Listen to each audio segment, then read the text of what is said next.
السلام علیکم ورحمۃ اللہ وبرکاتہ۔ نحمده ونستعینه ونستغفره ونؤمن به ونتوکل علیہ ونشهد ان لا الہ الا اللہ ونشهد ان محمدا عبده ورسولہ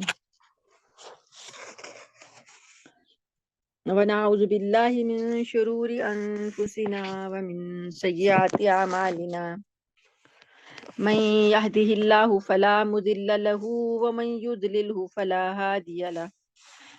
ونشهد أن لا إله إلا الله وحده لا شريك له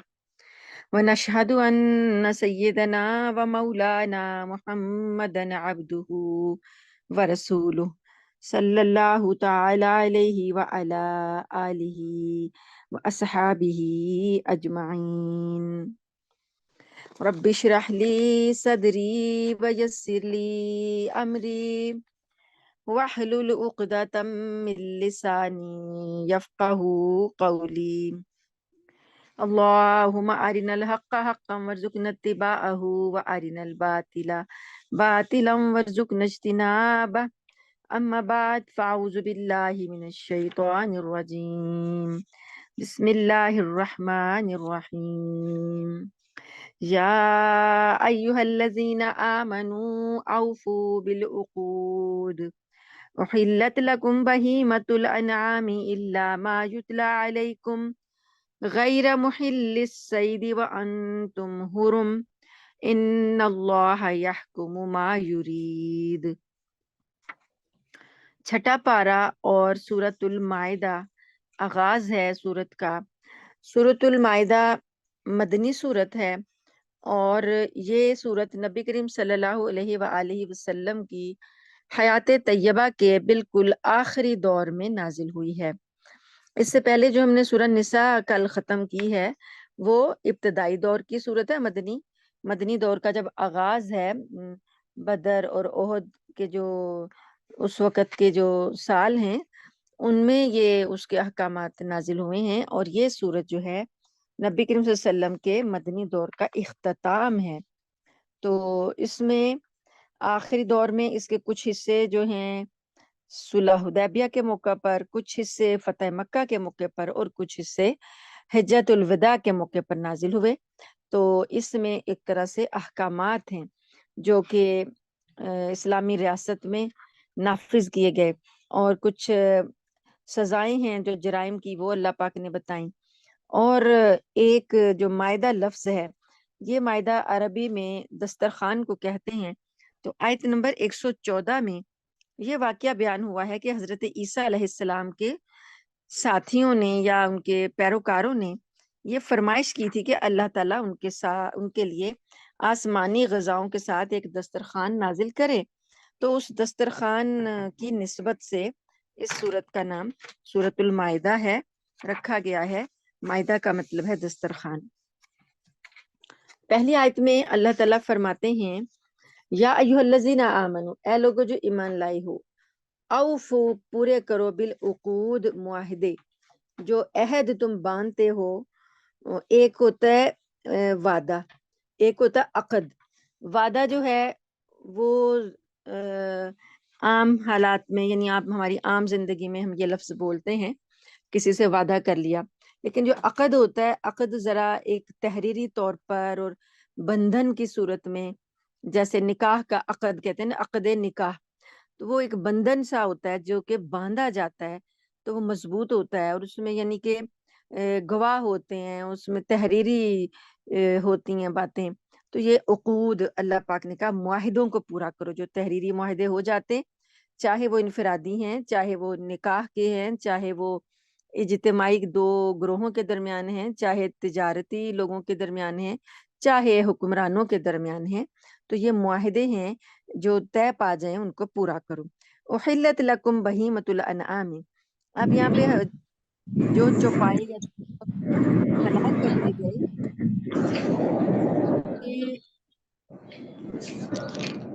یہ مائک کھل گیا ام لبابہ کا۔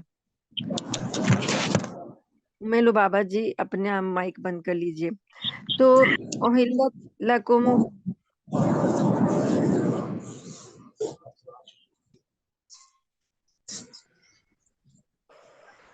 مائک بند کر لیجئے۔ احلت لکم بہیمۃ الانعامی، تمہارے لیے چوپائے جو وہ چوپائے حلال کیے گئے ہیں، الا ما یتلا، یعنی جو جن پر اللہ تعالیٰ نے جو تلاوت کر کے آیتیں پڑھ کے بتا دی، ان کے علاوہ سارے چوپائے جو ہے نا اللہ پاک نے حلال کیے ہیں۔ غیر محل الصیدی، وہ چوپائے جو کیسے ہوں، جو مویشیوں میں داخل ہیں، جن کو ہم مویشی کہتے ہیں، ٹھیک ہے۔ اور بس وہ نہیں ہے حلال جو کہ جن کے بارے میں اللہ پاک نے خود پڑھ کے بتا دیا۔ اور غیر محل الصیدی، اور اس وقت شکار جو ہے حلال نہیں ہے، وہ انتم حرم، جب تم احرام کی حالت میں ہو۔ جب انسان احرام باندھتا ہے خانہ کعبہ کی طرف، وہاں پر عمرہ یا حج کا، تو وہاں احرام کی حالت میں شکار، خشکی کا جو شکار ہے وہ حلال نہیں ہے۔ ان اللہ یحکم ما یرید، اللہ تعالیٰ جس چیز کا ارادہ کرتا ہے وہی حکم دیتا ہے۔ اب یہاں پر اگر کوئی شخص یہ سوال کرے کہ یہ کیوں حلال ہے اور یہ کیوں حرام ہے، کیوں کا جو لفظ آ گیا، اگر کسی کو اعتراض ہو کہ فلاں چیز کیوں حلال ہے اور فلاں چیز کیوں حرام ہے، تو اس کا جواب اللہ تعالیٰ نے یہ دے دیا، یہ آیت کا آخری حصہ، ان اللہ یحکم ما یرید، اللہ جو چاہتا ہے حکم دیتا ہے، جو اس کا مرضی ہوتی، جو اس کا ارادہ ہوتا ہے، وہ اپنے ارادے کے اس کو کوئی پوچھنے والا نہیں ہے، اس کو کوئی اعتراض کرنے والا نہیں ہے، جو وہ چاہتا ہے وہ حکم دیتا ہے، کیونکہ وہ خالق ہے، تمہارا بھی اور ان جانوروں کا بھی۔ یا ایھا الذین آمنو، اے لوگو جو ایمان لائے ہو، لا تحلو، تم بے حرمتی نہ کرو، شعائر اللہ، اللہ کی نشانیوں کی۔ اب جو شعائر ہے، شعائر جو ایک لفظ آتا ہے، اللہ کی شعائر، اللہ کی نشانیاں، اللہ کی نشانیوں میں یعنی جو چیزیں اللہ نے خاص اپنے لیے مقرر کر دی، مثلا حج ہے، یہ خاص اللہ کے لیے، بیت اللہ خاص اللہ کا گھر، اور جس کے ساتھ اللہ کا لگتا ہے کہ یہ اللہ کا ہے، تو یہ اسی طریقے سے مقام ابراہیم ہے، صفا مروہ کی صحیح ہے، پھر قربانی ہے، یہ خالص اللہ کے لیے ہے منا میں، پھر شیطانوں کو کنکریاں مارنا ہے، یہ اللہ کے خاص حکم ہے۔ تو اللہ پاک نے کہا یہ میرے شعائر ہیں، میدان عرفات ہے، مزدلفہ ہے،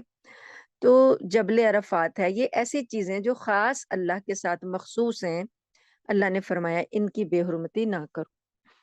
ولا الشہر الحرام، اور نہ حرمت والے مہینوں کی، حرمت والے مہینے 4 ہیں، رجب اور اس کے بعد ذیقعد، ذی الحج اور محرم، یہ 4 حرمت والے مہینے اللہ پاک نے جب سے آسمان زمین تخلیق کیا تب سے یہ چلے آ رہے ہیں۔ اللہ پاک نے فرمایا کہ حرمت والے مہینوں کی بے حرمتی نہ کرو۔ ولا الہدیہ، اور نہ ہدی وہ جانور ہوتا ہے جو قربانی کے لیے لے جایا جائے۔ جب جاتے تھے پہلے قافلے حج کے لیے، عمرے کے لیے، تو اپنے ساتھ اپنے قربانی کے جانور ساتھ لے کے جاتے تھے۔ اب تو ہمارے ہاں یہ سہولت ہو گئی ہے نا کہ ہم لوگوں کو کچھ بھی نہیں لے جانا پڑتا، ہم لوگ وہاں پر بس پیسے جمع کرواتے ہیں اور وہاں انتظام ہوتا ہے، حاجیوں کے لیے وہ ٹوکن لیتے ہیں اور انتظام ہوتا ہے، تو وہیں قربانیاں ہوتی ہیں، انہی کے ذمے ہوتا ہے، حکومت کے ذمے۔ پہلے انڈیویجولی ہر بندہ اپنی قربانی ساتھ لیتا تھا، تو اللہ پاک نے کہا کہ جو قربانی کے جانور ہیں ان کی بھی بے حرمتی نہ کرو۔ ولا القلائد، اور نہ ان پٹوں کی جو ان کے گلے میں پڑے ہوں، یعنی کچھ نشانی لگا دی جاتی تھی نا، جانوروں کے گلے میں پٹا ڈال دیا جاتا تھا کہ یہ خاص اللہ کے گھر کے لیے جا رہے ہیں، وہیں قربان ہوں گے، منا کے میدان میں یا حدود حرم میں، تو وہیں قربان ہوں گے، تو نشانی لگا دی جاتی تھی، گلے میں پٹا ڈال دیا جاتا تھا۔ تو اللہ پاک فرماتے ہیں کہ ان کے گل پٹوں کی وجہ سے جو ان کی پہچان ہے، تو اب ان کی بے حرمتی نہ کرو۔ بولا آمین، اور نہ ان کی جو ارادہ رکھتے ہوں البیت الحرام، بیت حرام کے لیے ارادہ کر کے جو لوگ سفر کر رہے ہیں، یعنی وہ افراد جو عمرہ اور حج کرنے جا رہے ہیں، ان کی بھی بے حرمتی نہ کرو۔ یبتغون، وہ کیا چاہتے ہیں، فضلا من ربہم، فضل اپنے رب کا، یہ لوگ جو اللہ کے گھر جا رہے ہیں وہ اپنے رب کا فضل تلاش کرنے جا رہے ہیں، ورضوان، اور اس کی رضامندی، تو ان ساروں کا احترام لازم ہے۔ اذا حللتم فاصطادوا، تو اس سے پہلے اللہ نے جو پہلے آیت میں کہا نا کہ احرام کی حالت میں شکار نہیں کر سکتے، تو اب یہاں پر اللہ پاک نے فرمایا وَإِذَا حَلَلْتُمْ، اور جب تم حلال ہو جاؤ، یعنی احرام کی حالت سے نکل جاؤ، اب حلال ہو گئے، مطلب بال وغیرہ کاٹ کے جب بندہ حلال ہو جاتا ہے تو فاستعدوا، پھر تم شکار کر سکتے ہو۔ ولا یجرمنکم شنآن قوم، اور کسی قوم کی دشمنی تم کو آمادہ نہ کرے، ان صدوکم عن المسجد الحرامی، کہ تم روکو ان کو مسجد حرام سے، ان تعتدوا، اور یہ کہ تم زیادتی کرنے لگو۔ یعنی ایک یہ جو متولی ہیں خانہ کعبہ کے، اب جیسے قریش مکہ متولی تھے، تو انہوں نے نبی کریم صلی اللہ علیہ وآلہ وسلم سے جب دشمنی کی، مسلمانوں سے دشمنی کی، تو اپنی دشمنی میں انہوں نے روکا، اللہ کے گھر کا طواف کرنے سے، بیت الحرام میں جانے سے روکا مسلمانوں کو، نبی کریم صلی اللہ علیہ وسلم کو بھی روکا۔ تو جب مسلمان مدینہ سے ادھر آئے عمرہ کرنے کے لیے تب بھی انہوں نے روکا۔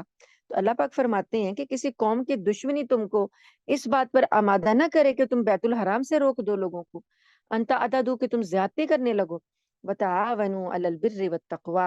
اور نیکی کے کاموں میں، تقوی کے کاموں میں ایک دوسرے کے ساتھ تعاون کیا کرو، ولا تعاونوا علی الاثم والعدوان، اور گناہ اور زیادتی کے کاموں میں ایک دوسرے کے ساتھ تعاون مت کرو، واتقوا اللہ، اللہ سے ڈرو، ان اللہ شدید العقاب، بے شک اللہ سخت عذاب دینے والا ہے۔ زیادتی کرتے وقت دشمنیاں جب آڑے آ جاتی ہیں تو انسان زیادہ ضرورت سے زیادہ وہ ہو جاتا ہے، ظالم ہو جاتا ہے، کہ جو اس کو نہیں کرنا چاہیے ہوتا ہے وہ بھی کر گزرتا ہے۔ تو اللہ پاک نے منع کیا کہ دشمنی میں پڑھ کے، دشمنی میں آ کے تم اللہ کی نشانیوں کی بے حرمتی کرو، یا حاجیوں کو روکو، یا بیت الحرام سے روکو، تو یہ جائز نہیں ہے، حرام ہے۔ اب جیسے ہمارے اب جہاں کا جو ہے انتظام سعودی حکومت کے تحت ہے، تو اب سعودی حکومت اگر کسی ایسی حکومت سے جس سے کہ اس کے تعلقات اچھے نہ ہوں، اس کی عوام کو، اس کے حاجیوں کو حج سے روک نہیں سکتی، اللہ تعالیٰ کا حکم نہیں ہے۔ تمہاری حکومتوں سے اختلاف ہے جو ہے وہ اپنی جگہ، لیکن ان کے لوگوں کو آپ حج سے نہیں روک سکتے۔ اگلی آیت ہے آیت نمبر 3، یہ طویل آیت ہے۔ حرمت علیکم المیتۃ، تم پر حرام کر دیے گئے مردار جانور، مردار جانور جو پہلے حلال تھے، اگر اب وہ مردہ ہو گیا تو وہ حرام ہو گیا۔ والدم، اور خون، بہتا ہوا خون، ولحم الخنزیر، اور خنزیر کا گوشت، اور وما احل لغیر اللہ بھی، اور جس پر اللہ کے علاوہ کسی اور کا نام لے لیا جائے۔ اب پہلے وہ جانور حلال تھا، مطلب بکری حلال ہے، اب لیکن اس کو ذبح کرتے وقت اللہ کے علاوہ کسی اور کے نام کی کا نام لے کے اس کو ذبح کر دیا گیا، کسی آستانے کا، کسی بت کا، کسی پیر کا، کسی کا بھی، جس کا بھی انسان نے کیا، تو اب وہ حرام ہو گیا، کیونکہ اللہ کے علاوہ کوئی اور نام اس پر لے لیا گیا۔ اسی طرح سے جو چیزیں، جو جانور پہلے حلال تھے، اگر وہ مر جائیں تو وہ بھی حرام ہیں۔ والمنخنقۃ، اور ایسا جانور جو گلا گھٹنے سے مر جائے، مرغی حلال ہے لیکن دم گھٹ گیا اور وہ مر گئی، اب وہ حرام ہے۔ والموقوذۃ، گلا گھٹنے سے مرنے، اور جسے چوٹ مار کر ہلاک کر دیا گیا، نہیں اسے چوٹ لگی اور وہ مر گیا۔ والمتردیۃ، اور جو اوپر سے گر کر مر گیا۔ والنطیحۃ، اور جسے کسی جانور نے سینگ مار کے مار دیا۔ وما اکل السبع، اور جس کو کھا گیا کوئی درندہ، الا ما زکیتم، مگر یہ کہ تم اس کو پاک کر لو، ذبح کر لو۔ اب یہ چیزیں جو ہیں جانوروں کے ساتھ پیش آتی ہیں ہمارے مطلب گھروں میں، جب جانور رکھے ہوتے ہیں، پالے ہوتے ہیں، یا جو جانوروں کا کام کرتے ہیں یہ فارم ہاؤس والے، تو ان کے ہاں تو یہ روزمرہ کے معمولات ہیں کہ کسی کا دم گھٹا یا کوئی بیمار ہوا، اس طریقے سے اوپر سے گر گیا، چوٹ لگ گئی، سینگ مار دیا، تو اب وہ جانور اگر تو مرنے سے پہلے ذبح کر دیا گیا، جو اللہ پاک نے فرمایا کہ الا ما زکیتم، موت سے پہلے زخمی حالت میں اس کو ذبح کر دیا گیا، تو اب وہ حلال ہوگا۔ لیکن ذبح کرنے سے پہلے وہ مر جائے، تو کسی بھی صورت سے وہ مر جائے، ان ساری صورتوں میں کسی بھی حالت سے وہ مر جائے، اب وہ جائز نہیں۔ وما ذبح علی النصب، اور یہ بھی جائز نہیں جو ذبح کیا جائے تھانوں پر، بتوں کی قربان گاہ کو نصب کہتے ہیں، جہاں ان کا ایک مخصوص جگہ ہوتی تھی، بتوں کے آستانے ہوتے تھے، وہ ان کو تھان بھی کہتے تھے، اور یہ کہ وہاں پہ جا کے قربان کرتے تھے جانور۔ اللہ نے کہا وہ نصب پر، جو تھانوں پر یا آستانوں پر ذبح کیے گئے ہیں وہ بھی حرام ہیں۔ وَأَن تَسْتَقْسِمُوا بِالْأَزْلَامِ، اور یہ بھی تمہارے لیے حرام ہے کہ تم جوئے کے تیروں سے گوشت تقسیم کرو۔ یہ مشرکین مکہ جو تھے، ان کے ہاں جاہلیت میں بہت سی ایسی رسمیں رائج تھیں جو کہ گوشت کی تقسیم کے سلسلے میں، جانوروں کے ذبح کے سلسلے میں انہوں نے خود سے بنائی ہوئی تھی۔ ایک وہ یہ کرتے تھے کہ جانور کو ذبح تو کیا اللہ کے نام پر، اس کے بعد جب گوشت کے تقسیم کرنے کی باری آئی تو تیروں سے فال نکالتے، تیروں سے جوئے لگاتے، اور جوئے میں جس کے ہاتھ جتنا لگتا وہ لے لیتا۔ تو اللہ پاک نے فرمایا کہ یہ بھی حرام ہے۔ ذالکم فسق، یہ گناہ کے کام ہیں، ساری باتیں یہ جو بتائی گئی ہیں یہ سب گناہ کی باتیں ہیں۔ الیوم یئس الذین، یئس الذین، آج کے دن مایوس ہو گئے وہ لوگ جو کافر ہوئے، من دینکم، تمہارے دین سے۔ یعنی یہ آیت جب نازل ہوئی ہے جب کہ مکہ فتح ہو گیا، تو اب اللہ پاک نے فرمایا کہ اب ہم نے سارے احکامات جو تم کو دے دیے، تو آج کا دن جو ہے، فتح مکہ کا جو دن ہے، اس میں کافروں کو اب مایوسی ہو گئی ہے، اب وہ تمہارے دین سے مایوس ہو گئے ہیں، اب انہیں یہ پتہ چل گیا کہ تمہارا دین وہ مغلوب نہیں کر سکتے اور تمہارے دین کو وہ روک نہیں سکتے۔ تو اب فلا تخشوہم وخشونی، لہٰذا تم ان سے مت ڈرو اور مجھ سے ڈرو۔ الیوم اکملت لکم دینکم، یہ بڑی مشہور آیت ہے جو کہ بتائی جاتی ہے کہ یہ نبی کریم صلی اللہ علیہ وآلہ وسلم جب خطبہ دے رہے تھے حج کا، تو یہ میدان عرفات میں نازل ہوئی۔ اللہ تعالیٰ نے اعلان کیا کہ آج کے دن میں نے تمہارا دین تمہارے لیے مکمل کر دیا، وَأَتْمَمْتُ عَلَيْكُمْ نِعْمَتِي، اور میں نے تم پر اپنی نعمت پوری کر دی، وَرَضِيتُ لَكُمُ الْإِسْلَامَ دِينًا، اور میں نے تمہارے لیے دین اسلام پسند کر لیا۔ تو وہ ایک طرح سے تتمہ ہے، اینڈنگ ہے اس بات کی کہ جو 23 سال سے ایک اللہ پاک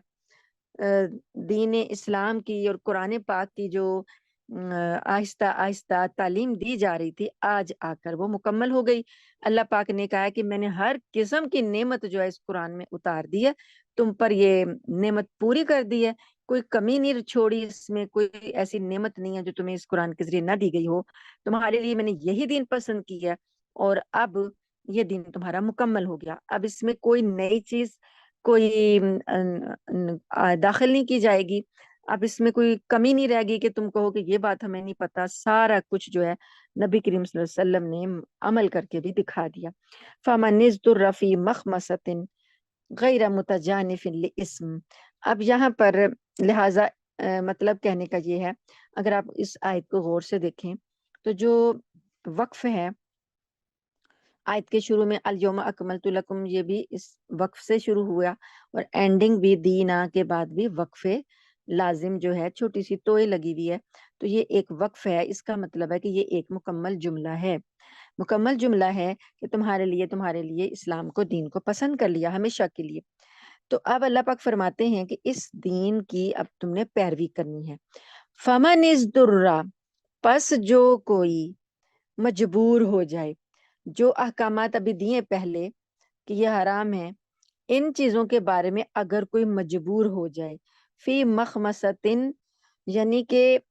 ایسی ہو شدید بھوک کی عالم ہو جائے کہ اس کو حلال اور کوئی چیز مل نہیں رہی اور مرنے کے قریب وہ پہنچ گیا، غیر متجانف لاسم، وہ گناہ کی طرف جھکنے والا نہیں تھا، وہ بندہ جس کے ساتھ ایسے حالات ہوئے کہ وہ شدید بھوک کی وجہ سے مخمسے میں پڑ گیا، یعنی مجبور ہو گیا، وہ گناہ کی طرف جھکنے والا نہیں تھا، اگر اب وہ ان حرام کردہ اشیاء میں سے کچھ بقدر ضرورت جس سے اس کی جان بچ سکے وہ لے لے گا، تو فإن اللہ غفور الرحیم، تو اللہ تعالیٰ اس کو معاف کر دیں گے، بخش دیں گے، اللہ رحم کرنے والے ہیں۔ یسألونک ماذا احل لہم، آپ سے سوال کرتے ہیں کہ ان کے لیے حلال کیا ہے۔ یہ تو اللہ نے حرام چیزیں بتا دی نا کہ یہ حرام ہے، حلال کا پوچھ رہے ہیں کہ حلال کیا ہے۔